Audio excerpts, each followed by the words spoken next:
Bitcoin itself has a clear regulatory picture from a security standpoint. The chair of the SEC, the chair of the CTFC, like Commodities Futures Trading Commission, multiple different regulators have pointed out that Bitcoin's not a security. Yeah, It's a commodity. Yeah. It's very clear in that front. I think the threats to Bitcoin are not securities related, but they're more choke point related. So it's either trying to kick miners out of the country, or trying to increase the frictions of getting money out of fiat currency into buying Bitcoin. Esteemed equity research analyst and investment strategist Lyn Alden recently shared her insights in an interview, turning heads with her candid assessment of the banking industry and the rising value of Bitcoin. According to Lyn Alden, value of Bitcoin becoming more obvious as people realize banks are risky. On May 3, 2023, Alden took the stage at the Wall Street and Bitcoin panel session at the Signia by Hilton Orlando Bonnet Creek. Her remarks highlight a stark reality many overlook: banks harbor inherent risks. She elaborated, emphasizing the general lack of transparency concerning the assets banks invest in, which, according to Alden, are often undisclosed to the public. In light of the ongoing banking crisis, Alden sees Bitcoin gaining favor as a safe haven for investors. She underscored the unique features of Bitcoin: its self-custody nature, non-dilutable assets, and absence of liability as qualities that are garnering increased attention, particularly in these times of economic instability. Bitcoin prices and possibly take it back to the lower 20s. However, Alden is also predicting a significant recovery for the leading crypto asset in 2 to 3 years. By then, the financial analyst expects Bitcoin to be back on track to hit 6 figures. She predicts bumpy road ahead for Bitcoin and warns investors that the next bull run for Bitcoin.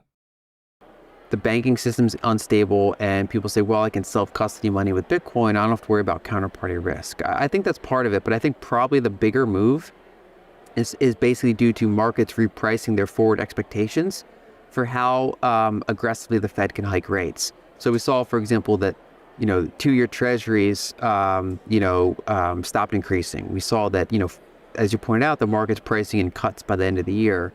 And a lot of that changed pretty rapidly, beginning with the banking crisis. And when you have a softening of forward expectations for how hawkish the Fed can be, then it gives a bid towards kind of anti-dollar trades, scarce assets like gold and Bitcoin. And so I think the biggest move that we've seen probably in this thing is not necessarily the narrative itself, but the kind of the structural market implications of rates. So I think as the Fed shifts from tighten money as tight as possible, control inflation as much as possible, and instead kind of balance that between financial stability, that's what's given Bitcoin and other scarce assets a chance to catch a bid. I think the challenge is that when we go back to those liquidity questions I talked about earlier, like if the Treasury tries to refill its Treasury cash account really quickly while the Fed's still doing QT, it's probably not going to be good for Bitcoin for, say, a multi-week period, most likely. But when you do get some sort of pivot, either the Fed ends its QT program or has to launch some sort of new liquidity program, or the Treasury has to take some other action, I would be a buyer of that capitulation if we were to get one. That basically next 6 months for Bitcoin, very unclear. I can make the case for retesting the lows, or I can make the case for not going below 25,000. But that I think that the 2-year or the 3-year case is very, very strong. I have high conviction that basically we'll probably have another positive liquidity cycle in that environment. And right now the valuation is very attractive, compared to its longer term, say, moving averages. I also think if you look at Bitcoin holding behavior, generally one thing you see in bull markets is that long-term holders begin selling some of their Bitcoin because they're up 5x, 10x, all this new money's rushing in, and they're reducing their positions. When you have bear markets, you generally instead see long-term holders are not selling, that they're buying more. And you start to get a very large percentage of Bitcoin that haven't moved in a year or more.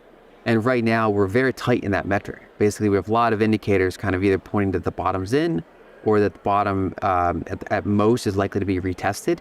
And so I'm very constructive with, say, a 2 to 3 year view. I think the biggest risk, the most likely risk that would make me not change my thesis, but significantly extend my thesis, basically, it would radically increase the length of time that the bullish thesis has to play out, is if you had some sort of draconian government crackdown on it. So we've seen a number of countries, Nigeria, Argentina, generally countries that are having some trouble with their currency, cut Bitcoin off from their banking system. So they're not saying it's legal to own it, but they're saying that banks can't send money to known crypto exchanges or known ways to enter Bitcoin. And so it kind of makes the off-ramps from fiat to Bitcoin narrower and harder and more friction-filled. And when those countries do it, it doesn't matter for Bitcoin. It just matters for people in those countries. They have to use more peer-to-peer methods and some more friction-filled methods. But if you were to get that in the United States, I do think that'd be a very significant price blow. I think longer term, it wouldn't change the thesis of Bitcoin, 10 years from now, being much higher than it is. But I think that could add a number of years towards the next new all-time high, or the number of years it takes to get to, say, a six-figure price target. Commenting on the role of the U.S. dollar in the world economy and a growing number of countries shifting away from using the USD in trade settlement, Iran's first Vice President Mohammad Mokber said at the meeting.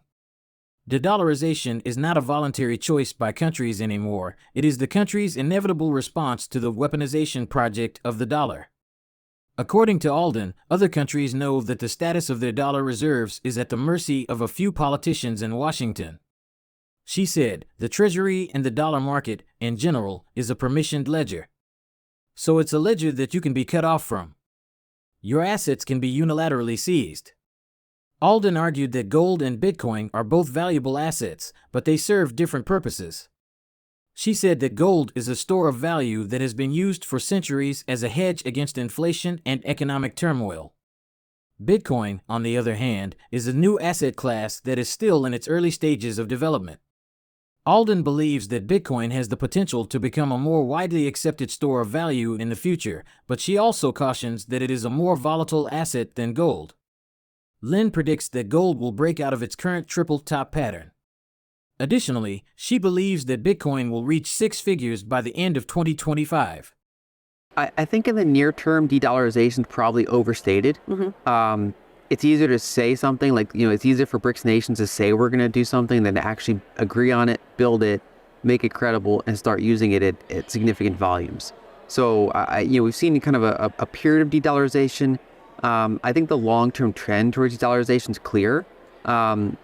Basically, this kind of period is somewhat unnatural to begin with. If we have a country with 5% of the world population, but we're responsible for like 90% of international currency swaps, that's kind of a long-term unsustainable situation anyway. We've seen, for example, as India and China and the BRICS nations in general become a larger percentage of global GDP than the G7 eventually. That does result in an inherently more multipolar world, and that necessitates a multipolar currency world and a multipolar payments world, so that one country can't just shut off payment systems of a country that's actually in some ways larger than itself. That wouldn't make sense. In the near term, I think some of these moves are, while they're happening, I think people might overstate the speed of them happening. So for example, de-dollarization is not really a big theme for my, say, 1 to 2 year Bitcoin outlook, but I think it does factor into, say, a 5+ year Bitcoin outlook. I think that kind of like how when you have de-dollarization, there's more interest in central banks in gold as an asset. Record buying, Exactly. I think so. Right now, Bitcoin is generally too small for most sovereigns. You have some smaller ones like Kingdom of Bhutan that's mining Bitcoin. They're able to kind of get into that space, but it's not large enough to be really a sovereign reserve asset. I think if you have another couple cycles of Bitcoin growth, and you add to its market capitalization, to its liquidity, reduce its volatility, I think it could become a relevant sovereign reserve asset for some of these countries that want more independent, unsanctionable reserves that they can also use as unsanctionable payments. So I do think that Bitcoin is one of the solutions they can turn to, but right now it's, except for the smallest countries, it's still in many ways too small for these bigger sovereigns to fully take it seriously. As we enter what I think is going to be another commodity cycle, I think gold will be part of that commodity cycle of higher commodity prices, generally more inflationary conditions coming in waves. So maybe not inflation in the next 6 months, but I think in the 2020s decade, we'll probably see more rounds of pretty significant inflation. And I think that, gold is likely to end this decade probably notably higher than it is now. But I do think that it'll reach a lower level than it would if Bitcoin didn't exist, right? Because now, instead of gold and to a lesser extent silver being the only kind of escape routes, I think now Bitcoin is kind of competing with that. And it kind of, if the same total market flows into these assets, it's now flowing into a greater number of assets. And so it kind of fractures. So I do think that I would expect Bitcoin to have better returns and to take some of the monetization that gold would otherwise have for itself. I expect to see it breaking out of this current kind of triple top that it's been struggling with. I wouldn't be surprised to see, mid 2000s by that point, maybe 23, 24, 2500. There's certain, there's all sorts of potential outcomes in the war that could affect this. So this is one of those things, there's a very large range of outcomes, but I do expect to see, most likely my base case would be a breakout above this kind of 2000, 2100 ceiling that it's been struggling with, and to be higher than that. A pseudonymous analyst named Credible Crypto has made bold predictions, suggesting that Bitcoin is set to surge by 150% and reach an all-time high of $100,000 by the end of this year. The analyst, however, admitted that Bitcoin's price movement in 2023 differs significantly from that of 3 years ago. Credible Crypto notes that Bitcoin has not yet undergone a perfect retest of the support/resistance level at $25,200, unlike the retest that occurred in 2020 around the $10,000 level. To wrap up our discussion today, we invite you to leave your thoughts in the comments section. If you found this content useful, please show your support by giving it a thumbs up and subscribing to our channel for the latest news and videos. Thanks for joining us.